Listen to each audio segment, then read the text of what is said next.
ਸਭ ਨੂੰ ਸਤਿ ਸ਼੍ਰੀ ਅਕਾਲ। ਆਈ ਹੋਪ ਕਿ ਤੁਹਾਡਾ ਪੇਪਰ ਬਹੁਤ ਵਧੀਆ ਹੋਇਆ ਹੋਵੇਗਾ। ਇੰਗਲਿਸ਼ ਦਾ ਆਪਾਂ ਸੋਲੂਸ਼ਨ ਡਿਸਕਸ ਕਰਦੇ ਹਾਂ ਐਂਡ ਲਾਸਟ ਤੱਕ ਤੁਸੀਂ ਦੇਖ ਸਕਦੇ ਹੋ। ਜਿਹੜੇ ਸਟੂਡੈਂਟਸ ਲਕਸ਼ਯ ਬੈਚ ਦੇ ਵਿੱਚ ਇੰਟਰਸਟਡ ਨੇ, ਅੱਜ ਦੇ ਦਿਨ ਲਈ ਸਪੈਸ਼ਲ ਮੈਕਸਿਮਮ ਆਫਰ ਹੈ ਜੀ। ਚਲੋ ਪੇਪਰ ਦਾ ਲੈਵਲ ਮੈਂ ਲਾਸਟ ਤੇ ਡਿਸਕਸ ਕਰੂੰਗਾ ਵੀ ਕਿੰਨੇ ਅਟੈਂਪਟ ਤੁਹਾਡੇ ਹੋਣੇ ਚਾਹੀਦੇ ਸੀ ਤੇ ਇਹਦੇ ਵਿੱਚੋਂ ਕਿੰਨੇ ਨੰਬਰ ਸੇਫ ਸਕੋਰ ਹੋਣਗੇ। ਪਹਿਲਾ ਕੁਐਸਚਨ ਹੈ ਜੀ PQRS। ਦੇਖੋ ਮੈਂ ਤੁਹਾਨੂੰ ਦੱਸਿਆ ਸੀਗਾ ਸਭ ਤੋਂ ਪਹਿਲਾਂ ਓਪਨਿੰਗ ਸਟੇਟਮੈਂਟ ਦੇਖਣੀ ਹੈ, ਫਿਰ ਉਹਦਾ ਅਨਬ੍ਰੇਕੇਬਲ ਪੇਅਰ ਦੇਖਣਾ। ਹੁਣ opening statement well in the time ਨਹੀਂ ਹੋ ਸਕਦਾ। The result is the achievement of the goal ਮਨ ਲੱਗਦਾ ਹੋ ਜਾਊਗਾ, ਲੇਕਿਨ ਤੁਸੀਂ ਆਪਸ਼ਨਸ ਦੇਖੋਗੇ ਸਭ ਦੇ ਵਿੱਚ ਹੀ ਪੰਜਵਾਂ ਦਿੱਤਾ ਹੋਇਆ ਤਾਂ ਇਹਦਾ ਮਤਲਬ ਜਿਹੜਾ ਓਪਨਿੰਗ ਸਟੇਟਮੈਂਟ ਹੈ ਉਹ ਹੋਊਗੀ the public sector has one of the best. ਹੁਣ ਜਦੋਂ ਵਨ ਆਫ ਦਾ ਲਿਖਤਾ ਤਾਂ ਇਹਦਾ ਮਤਲਬ one of the best plural noun ਲਿਖਿਆ ਜਾਊਗਾ। ਤਾਂ ਵਨ ਆਫ ਦ ਬੈਸਟ ਕੀ ਹੋਣਾ ਚਾਹੀਦਾ? ਟੈਲੈਂਟਸ ਹੋਣਾ ਚਾਹੀਦਾ, ਆਰਗੇਨਾਈਜ਼ਡ ਹੋਣਾ ਚਾਹੀਦਾ, ਦਾ ਰਿਜ਼ਲਟ ਹੋਣਾ ਚਾਹੀਦਾ, ਵੈਲ ਹੋਣਾ ਚਾਹੀਦਾ। ਤਾਂ ਇਹਦਾ ਮਤਲਬ ਕੀ ਹੈ? ਟੈਲੈਂਟਸ ਹੋਣਾ ਚਾਹੀਦਾ। ਤਾਂ ਪੰਜਵੇਂ ਤੋਂ ਬਾਅਦ ਕੀ ਆਉਣਾ ਚਾਹੀਦਾ ਸੀ? ਚੌਥਾ। ਤਾਂ ਇਹਦਾ ਮਤਲਬ ਪੰਜਵਾਂ ਫਿਰ ਚੌਥਾ, ਇਹ ਅਨਬ੍ਰੇਕੇਬਲ ਪੇਅਰ ਮਿਲ ਗਿਆ। ਇਹ ਦੇਖੋ ਪੇਅਰ ਕਿਹਦੇ ਵਿੱਚ ਹੈ? ਪਹਿਲੇ ਨੰਬਰ ਤੇ ਪਿਆ। ਇਹ ਵੀ ਨਹੀਂ ਹੈ, ਇਹ ਵੀ ਨਹੀਂ ਹੈ, ਇਹ ਵੀ ਨਹੀਂ ਹੈ। ਤਾਂ ਪਹਿਲਾ ਆਨਸਰ ਸਹੀ। There is a blank. ठीक है, थोड़े दिन पहले ही आप एक क्वेश्चन किया स्पैशल दसिया सी भी जू की साउंड है, अ दी साउंड नहीं है, वोवल साउंड नहीं है, कॉन्सोनेंट साउंड है, जज्जे की साउंड है जू। तो इस करके उरे यूनिवर्सिटी होगा ना कि एन। नैक्सट है जी blank are the sounds of many helicopters. हुण तुहानूं साफ साफ लिखा हुआ है और लिंकिंग वर्ब है, कॉम्प्लीमेंट है भी साउंड्स की गल कर रहे हैं तो प्लूरल सबजैक्ट होना चाहिए। तो ये भी सिंगुलर है, ये भी सिंगुलर है, ये तो सबजैक्ट बन नहीं सकता। सही आंसर की है D. Having many different types of thing, मतलब वेरीएशन की गल कर रहे हैं जो आप देखो। कन्फर्म का मतलब तो कन्फर्म करना हो गया, अनकलर्ड का मतलब जिस रंग नहीं है, मिसलेनियस का मतलब जिहदे वेरीएशन है या जिहड़ी चीज़ डिवर्सीफाइड है, डिवर्सिटी। ठीक है, डिवर्सिटी का मतलब भी की है वेरीयस। सो उरे अनडिवर्सीफाइड लिखता, अन का मतलब की है भी जिहदे डिवर्सीफिकेशन नहीं हैगी। सो इस करके इहदा डिफरेंट टाइप्स पूछा। सही आंसर क्या आ जाऊगा? C blank. Correct pair of homophones. ठीक है, काफ़ी बार मैं तुहानूं दस्सिया भी होमोफोन्स की होंदे ने। ते अगर तुसीं डू और डाई मॉक कीता लास्ट वाली क्लास दे विच मैं तुहानूं एटीपैथ, होमोफोन, पंज सारा कुछ दस्सिया सी भी हुंदे की एक्चुअल दे विच। ठीक है, भी जिहड़े दो शब्द ने जिन्हां दी प्रोनाउंसिएशन सेम होवे। हुण देखो जी मैं लिखा है the legs and the feet drew a lot of attention especially my ankles and blank. ठीक है, हुण ओह की कह रहा भी मेरी लत्तां, मेरे पैर ते मेरियां एंकल्स ते मेरियां हड्डियां ने मतलब अटेंशन गेन की। हुण उत्थे हड्डियां की गल होगी। हुण देखो रे हील ये वाला तो हो नहीं सकता। तो पहले दे विच दोवें ऑप्शन पॉसीबल ने। हुण दूसरा देखते हैं, we have time to rest and recover and blank our engineers. ठीक है, हुण साडे कोल टाइम है की करने वास्ते? रेस्ट करने वास्ते, रिकवर करने वास्ते, तो उरे की होगा? हील। तो तुसीं देखोगे उरे बेसिक फॉर्म यूज़ हो रही है, उरे बेसिक फॉर्म यूज़ हो रही है, तो उरे भी बेसिक फॉर्म यूज़ होगी, SEIS नहीं लगूगी। सो इस करके आपां नूं पता है हील का मतलब की हुंदा सही होना, रिकवर करना। सो इस करके सही आंसर की आ जाऊगा बी। ठीक है, नैक्सट भाई ਹੁਣ ਤੁਸੀਂ ਦੇਖੋਗੇ द शॉप हैजंट ओपनड। ਹੁਣ ਇਹ ਬਈ ਟੈਂਸ ਦੇ ਵਿੱਚ ਮੈਂ ਤੁਹਾਨੂੰ ਬਹੁਤ ਵਾਰ ਡਿਟੇਲ 'ਚ ਸਮਝਾਇਆ ਸੀ। ਦੋ ਹੁੰਦੇ ਨੇ, ਯੈਟ ਤੁਹਾਨੂੰ ਸਮਝਾਇਆ ਸੀ, ਸਪੈਸ਼ਲ ਦੱਸਿਆ ਸੀਗਾ। ਠੀਕ ਹੈ, ਵੀ ਇਹਦੇ ਨਾਲ ਪ੍ਰੈਜ਼ੈਂਟ ਪਰਫੈਕਟ ਟੈਂਸ ਯੂਜ਼ ਕਰਦੇ ਨੇ। ਯੈਟ ਦਾ ਮਤਲਬ ਕੀ ਹੁੰਦਾ? ਟਿਲ ਨਾਓ। ਠੀਕ ਹੈ, ਇਹਦਾ ਮਤਲਬ ਕੀ ਹੈ? ਕੰਮ ਹਜੇ ਤੱਕ ਹੋਇਆ ਨਹੀਂ, ਟਿਲ ਨਾਓ। ਤਾਂ ਇਹ ਨੈਗੇਟਿਵ ਸੈਂਟੈਂਸ ਦੇ ਵਿੱਚ ਯੂਜ਼ ਹੁੰਦਾ। ਦੇਖੋ ਨੈਗੇਟਿਵ ਸੈਂਟੈਂਸ ਲਿਖਿਆ ਹੋਇਆ ਉਹਨੇ, ਤਾਂ ਸਹੀ ਆਨਸਰ ਕੀ ਆ ਜੂ? Yet. What does the word drought? देखो drought mean in the verb sentence. Sentence इतना है if you feel chilly you might close a window that is letting in a drought.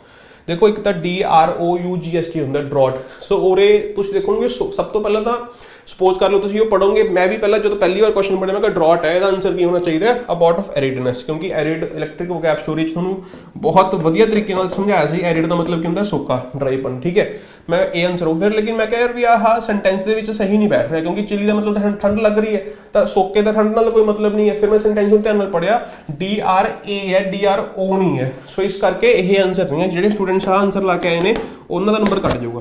हुण तुहानूं पता बई इन्ना तो पता लगना चाहिए भी अगर बई ठंड लग रही है तो हवा का झोंका या ठंडी हवा आ रही होगी। तो ठंडी हवा कित्थे लिखी हुई है? A cool burst of wind, तो साफ साफ लिखा है। स्टॉर्ज स्पैल, स्पैल का मतलब तो बोलना होंगे, स्पैलिंग्स उत्थों ही बनते हैं। स्ट्रॉम ब्लोइंग, स्ट्रॉम का मतलब तूफान। बई हुण मतलब उरे समुंदर की गल कित्थे हो रही है यार? सब तो रेलीवेंट आंसर की होगा ए। ठीक है, next can you select the one which expresses the interact. ठीक है, the boy said to me can you. ठीक है, यू कौन है? मी। तो द बॉय आस्क्ड, सेट तो ही नहीं सकता, आस्क्ड आऊगा। ठीक है, आस्क सही हो सकता है, तो और आई आना चाहिए सी गलत हो गया। इफ ही गलत हो गया। The boy asked me if I could give him the pen. Can की चेंज होगा कुड दे विच। सही आंसर क्या D. Next is the chef prepared all the dishes. ठीक है, प्रिपेयर्ड का की आ जाऊगा all the dishes were prepared.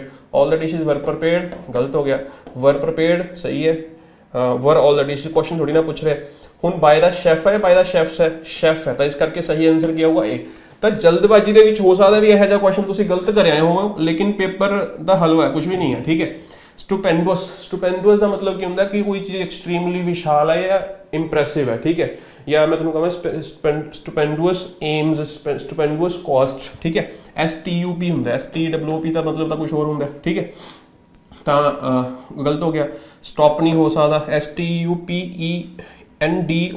ਇਹ ਵੀ ਗਲਤ ਹੋ ਗਿਆ, OUS ਤਾਂ ਸਹੀ ਆਂਸਰ ਕੀ ਆ ਗਿਆ B, ਠੀਕ ਹੈ। ਹੁਣ ਨੈਕਸਟ ਹੈ ਸਿਲੈਕਟ ਦਾ ਮੋਸਟ ਅਪਰੋਪਰੀਏਟ ਸਿਨੋਨੀਮ, ਠੀਕ ਹੈ। ਅਬੈਂਡਨ ਵਰਡ ਕਾਫੀ ਵਾਰ ਆਪਾਂ ਕੀਤਾ ਹੈ, ਅਬੈਂਡਨ ਮਤਲਬ ਕੀ ਹੁੰਦਾ ਤਿਆਗਣਾ।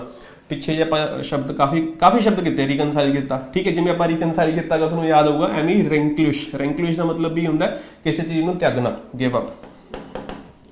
ਇਲੈਕਟ੍ਰਿਕ ਵੋਕੈਬ ਸਟੋਰੀ 'ਚ ਇਹ ਵਰਡ ਕਾਫੀ ਵਾਰ ਕੀਤਾ ਸੀ। ਇਹ ਵਰਡ ਸਪੋਜ਼ ਕਰੋ ਕਿ ਤੁਹਾਨੂੰ ਰੀਲੈਂਕੁਇਸ਼ ਦਾ ਮਤਲਬ ਨਹੀਂ ਪਤਾ, ਠੀਕ ਹੈ।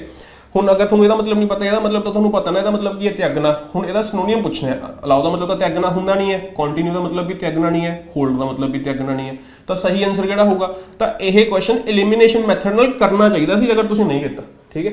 ਨੈਕਸਟ ਡਾਇਨਿਟੀ, ਠੀਕ ਹੈ। ਸੋ ਤੁਸੀਂ ਅਗਰ ਮਤਲਬ ਕਲਾਸਿਸ ਲਾ ਰਹੇ ਸੀ ਤਾਂ ਥੋੜੇ ਦਿਨ ਪਹਿਲਾਂ ਆਪਾਂ ਇੱਕ ਵਰਡ ਕੀਤਾ ਸੀ ਐਗਜ਼ੀਕਿਊਟ ਦਾ ਮਤਲਬ ਵੀ ਪਰਫੈਕਟ ਸੀ, ਠੀਕ ਹੈ। ਜਿੱਥੇ ਆਪਾਂ ਇੰਪੈਕੇਬਲ ਸ਼ਬਦ ਕੀਤਾ ਸੀਗਾ। ਸੋ ਐਗਜ਼ੀਕਿਊਟ ਦਾ ਸਿਨੋਨੀਮ ਹੁੰਦਾ ਡਾਇਨਿਟੀ ਦਾ ਮਤਲਬ ਹੁੰਦਾ ਕਿ ਜਿਹੜੀ ਚੀਜ਼ ਮਤਲਬ ਰਿਫਾਈਨਡ ਹੈ, ਠੀਕ ਹੈ। ਜਿਹੜੀ ਚੀਜ਼ ਰਿਫਾਈਨਡ ਹੈ, ਐਕਸੀਲੈਂਟ ਇਨ ਨੇਚਰ ਹੈ, ਠੀਕ ਹੈ, ਜਾਂ ਫਿਰ ਡੈਲੀਕੇਟ ਹੈ। ਡੈਲੀਕੇਟ ਦਾ ਮਤਲਬ ਵੀ ਇਹੀ ਹੈ ਵੀ ਵਧੀਆ ਕੁਆਲਿਟੀ ਹੈ, ਠੀਕ ਹੈ।